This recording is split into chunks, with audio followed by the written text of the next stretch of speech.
going on, everybody? It's your boy Tough Pro Fan here, aka Vintage Passions. That's my Instagram handle. And listen, guys, I've been busy today. I've been learning how to edit my videos, trying to make them a little nicer. Check out my other video on Elimination Chamber 2015, the review. I re-uploaded it and changed it up a bit. I'm going to do the same thing with Money in the Bank, but I almost forgot that right now, tonight, you might be able to hear it in the background. I just got done watching my first ever Ring of Honor pay-per-view, Best in the World 2015. Here's your results. I'm going to try to edit it together and do all this fun stuff. So here we go. This show started with Kevin Kelly and Steve Corino are the announcers. They did a pretty good job, I gotta say. They did a good job. From Terminal 5, I don't know where this place is or what it is, but it looked kind of small, but I liked the crowd, I liked the ambiance, the very ECW-esque type thing going on, which was cool, Alright, first match of the night was Mark Briscoe versus Dijak, who is part of the House of Truth, apparently. There's a guy named Diesel, a small boxer guy named Diesel. There's the tall monster named Dijak, the manager, Truth Martini, that's House of Truth, and the television champion, Jay Lethal. I don't really care for Truth Martini that much. I'm not really into the whole bad guy manager type thing. I think just watching TNA and WWE for a while, I've gotten kind of accustomed to not having bad guy managers anymore. So I'm not really too high on Truth Martini. But this guy, Dijak, is kind of impressive. He's big, tall, 6'7" guy. He can move around good. I was impressed with Mark Briscoe too. Obviously, he just has an odd, impressive offense about him. I remember seeing him a little bit back in the very start of Ring of Honor. I didn't watch the pay-per-views. I don't think they have pay-per-views, but I'm saying like the very first days where he was like too young to wrestle. I think that was him. Or Jay, I can't remember, but I remember watching the original shows where one of them were too young to wrestle, so they just kind of walked out with the other guy. He's come a long way. ODB came out with Mark Briscoe, which was a nice surprise. So, the first big move of the match, there's a lot to talk about. The first big move of the match was Dijak picked up Mark Briscoe and, in kind of an unsafe manner, hurled him to the outside, a body slam to the floor with a splat. It looked like it hurt. I don't think Briscoe had to fake too much being hurt. So that was that. I was kind of impressed with Dijak. Throughout the match, they were talking about what a prospect he is, and I could see that. Mark Briscoe won with a frog splash elbow. That's what I'm talking about. I like Briscoe's odd offense. I haven't seen it too much before, so I kind of like him. He's crazy in a southern type of way, and his finishing move is a frog splash elbow, which nobody else does. It's unique. The next match was the Decade, BJ Whitmer and Adam, what's his name? Yeah, sorry. Hang on. Not Adam Cole. Versus Matt Sydal and ACH. I'm sorry if I get the Adams mixed up. It's not Adam Cole. Shoot, what's his name? Anyways, it's a Decade versus Matt Sydal and ACH. It was kind of weird that in the pre-match thing, he got hit with a low blow. ACH got hit with a low blow, and I think it was Corino. Or no, it's Kelly says he got hit right in the ding-ding. It's like such a childish way of saying he got hit with a low blow. He got hit in the ding-ding. I don't know. That just struck me as odd. But anyways, Matt Sydal is looking a lot better these days. He let his hair grow out. He's got facial hair. He looks a little ripped. He's not such the babyface that he was as Evan Bourne in WWE. I like this Matt Sydal a lot better. The reborn Matt Sydal. Something that was really bothering me during all the matches tonight, and I guess for all the people that watch a lot more Ring of Honor, you're used to it, but they threw streamers. I don't know where they got all these streamers from, but they threw multicolored streamers for everybody, like multiple times every match. It just seemed ridiculous. Like, everybody got streamers.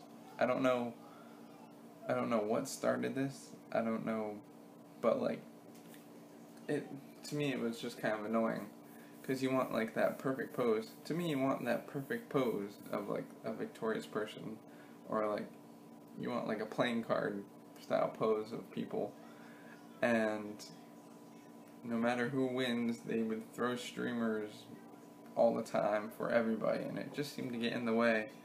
And you got people getting tangled up in them and pulling to the outside. I didn't like that. I don't like the streamer thing. That's just me.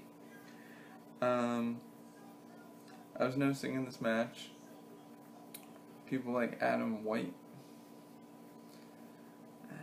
Shoot, I can't remember his name. Oh, it feels like such a ding-ding. His name will be down here somewhere.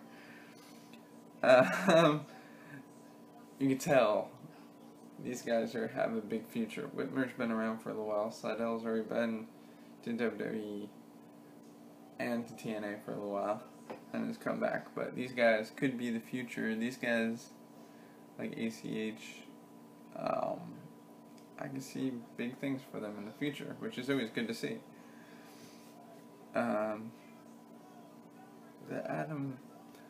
This Adam guy threw a shooting star shoulder block, which I've never seen before. It was interesting. He jumped off the apron and hit, I believe it was ACH, with it. I just thought that was unique. Adam Page and BJ Whitmer won after Page hit the rite of passage, which is like the reverse tombstone pile driver type thing. So the Decade won that one. It was a good tag match, nothing too much. It was early in the show. Interesting tag match. I was impressed with Paige. I was impressed with everybody, really. And it was during this match that the crowd really got on BJ Whitmer with those ECW style chants, which was kind of cool. Next up, you had Silas Young, the Last Real Man, versus Dalton Castle. For anybody that hasn't seen Dalton Castle, he doesn't belong. I don't know if he belongs in Ring of Honor. It's like, everybody's all about man up, and no gimmicks. It's like, everybody, except for Truth Martini, is like just a wrestler with like their name. And like, they could be country boys or city boys or, slick guys or whatever. But here comes Dalton Castle in the big, like, cape and peacocking around, and he calls himself a peacock. He's got fanboys. It's just, literally, fanboys. It's just weird. I don't know. I find Dalton Castle a little odd. I like Silas Young, though. He's got a great personality. Kind of like the rough, old guy. The tough old bastard type of guy. I noticed at this time that every match has some unique offense in it, which is cool. You don't get the same thing every time.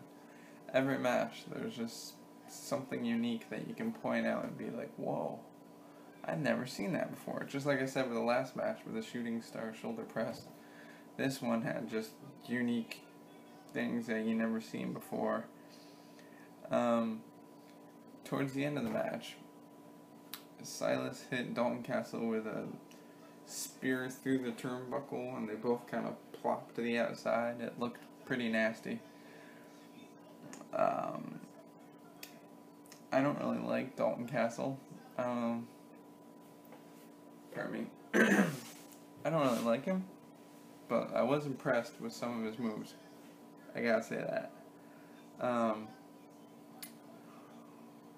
He hit a low blow and a roll up type of combination. That's how he won the match. They're obviously pushing him. I don't really like it. Silas hit his move, TKO style finisher, on one of the fanboys after the match.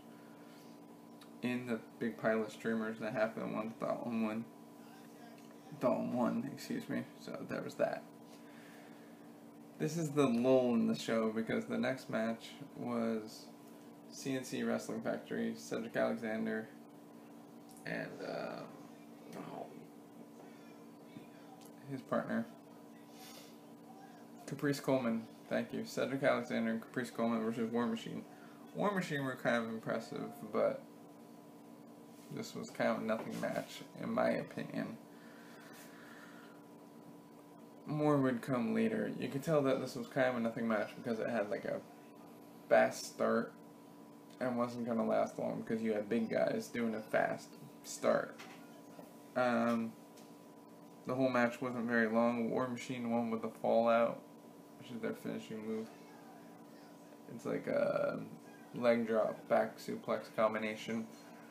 War Machine, big, like, they remind me of like the Highlanders from WWE, except bigger. And particularly care for them, but they got the win. The story of the match was Caprice and Cedric, kind of a fallout type of thing. Like, Cedric Alexander's turning. He's getting frustrated, so he's like turning into a bad guy, kind of Christian-esque from a few years ago. He's got a wrench. He was hitting people with the wrench, I guess. He didn't do it in this match. But anyways, War Machine won with a fallout and really a nothing match. Next up, one of the matches I was looking forward to, triple threat for the #1 contendership. Moose, my boy Roderick Strong. He's not my boy, but I am a fan. And Michael Elgin. The people loved Roderick Strong, and Moose has a strong following, so Michael Elgin was kind of like off to the side. It was good to see Roderick Strong because I was a fan of his back in the TNA days, back when he was on there, because I saw that first. But you can hear the pay-per-view going on in the background now. Michael Elgin, I never seen him before. I've honestly never seen him before. He was pretty impressive looking. So it was interesting. Elgin performed a standing vertical suplex to Moose, who Moose, for anybody that hasn't seen, is a really big human being. He's like 6 foot plus, 300 pounds. That standing vertical was quite impressive. There was a "This is awesome" chant during this match. There was a "You effed up" chant to Michael Elgin because he tried to double stomp on Moose and he missed somehow. I don't know. Elgin looked a little sloppy during this match. I mean, he did his power parts of the match, his strong parts of the match, but Elgin wasn't that impressive. Moose was impressive. I was very impressed with Moose because he was a big athletic man. Like, he was, like I said, over 6 feet tall. He was over 300 pounds, but he was flying around the ring. He was being pretty speedy, and he was able to take power bombs, and he was able to take, standing vertical suplexes and stuff. He really impressed me, but I'm glad to report that Roderick Strong hit the sick kick on both guys and won the match, and he's the #1 contender. It was good to see him. Next up, another match that was awesome and made the night. 6-man tag, the Bullet Club, which is the Young Bucks and AJ Styles, versus the Kingdom, which was Matt Taven, Adam Cole, and Michael Bennett. And wherever Michael Bennett is, his wife is sure to follow, and Maria was hot tonight. Maria is slamming. There's not enough adjectives to explain how hot Maria is. Like, you just have to find pictures of her. And she can wrestle, obviously. This match was awesome. I don't remember if there was a "This is awesome" chant during this match, but this match was awesome. The triple threat was really good and deserved This Is Awesome chance, but this match was once again awesome because it was a 6-man tag and everybody had synchronized moves, like 3-on-3 synchronized moves type stuff going on. It was incredible. It was unreal. For my money, the Young Bucks are the best tag team in the world. I would say they're the best tag team in the world. I mean, just the way they seamlessly wrestle together.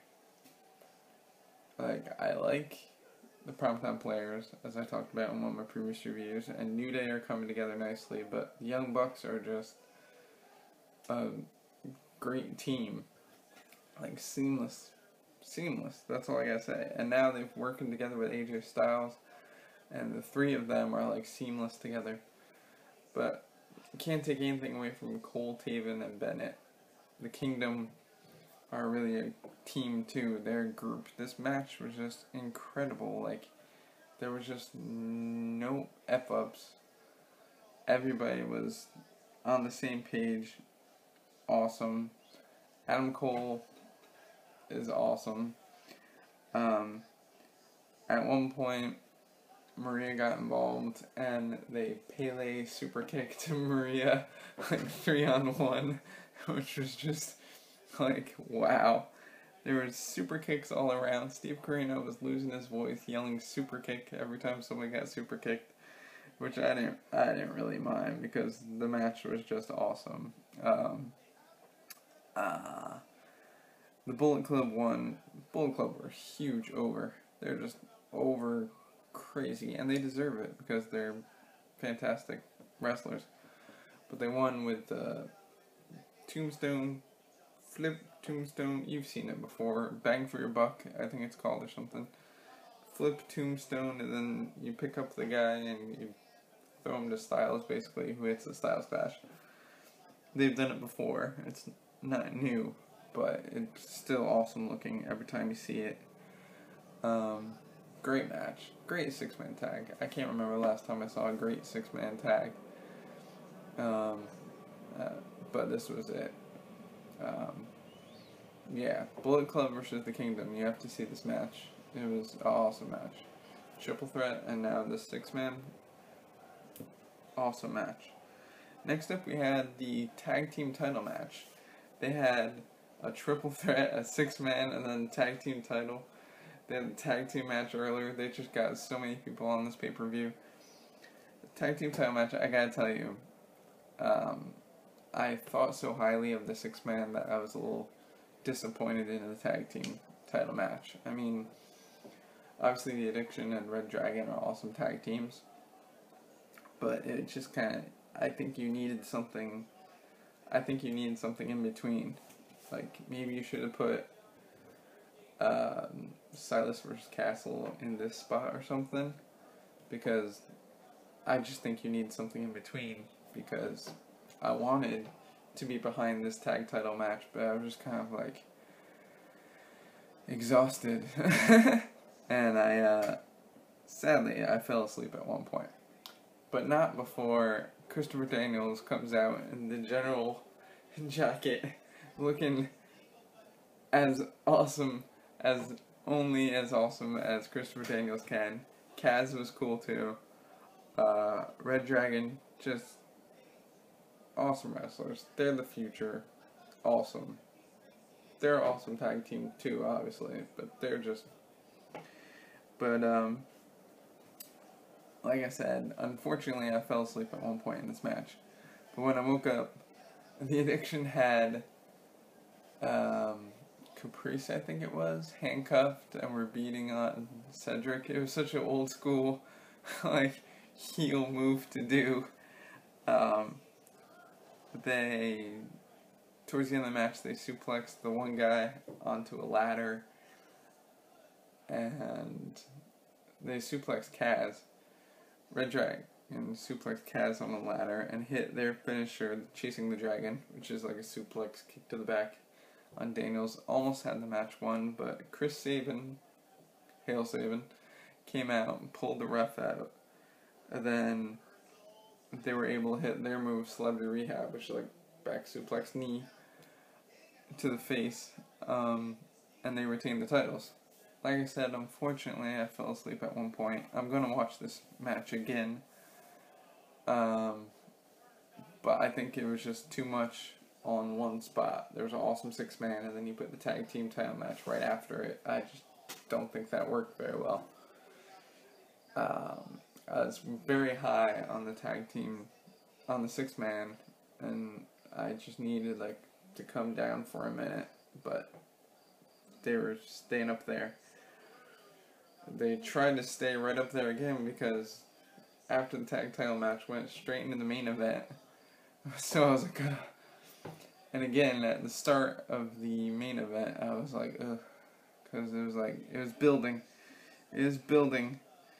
Nigel McGuinness came out and was commentary, which was good to see. I didn't know he was matchmaker in Ring of Honor, because I don't know much about Ring of Honor, but he came out, and the rest of the House of Truth were kicked out of the match at various times during the match. The match was really building and building and building, and it was funny because people were saying, "Let's go Jay."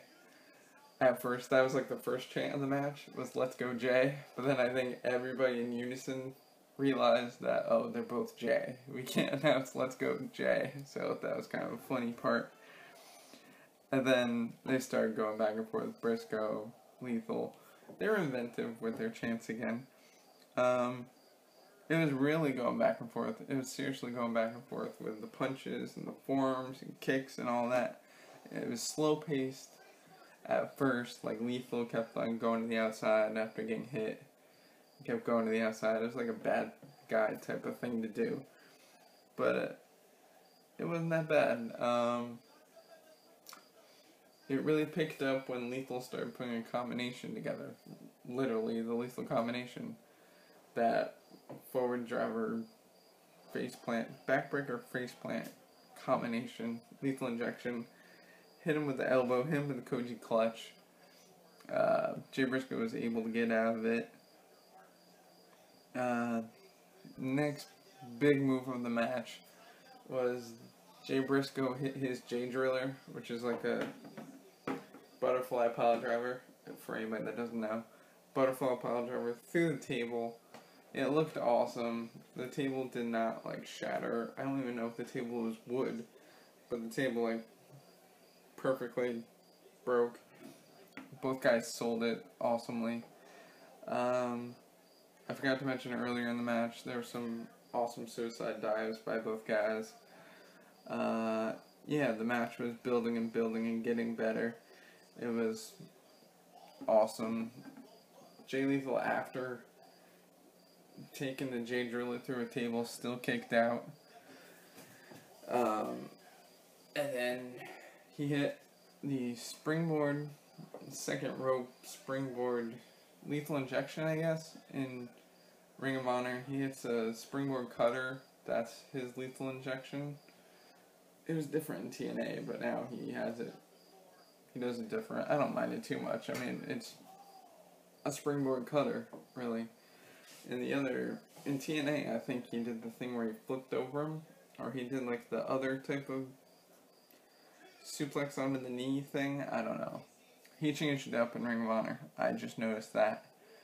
But, he hit one Lethal injection, and then he hit the J Driller on Jay, and then he hit another Lethal injection.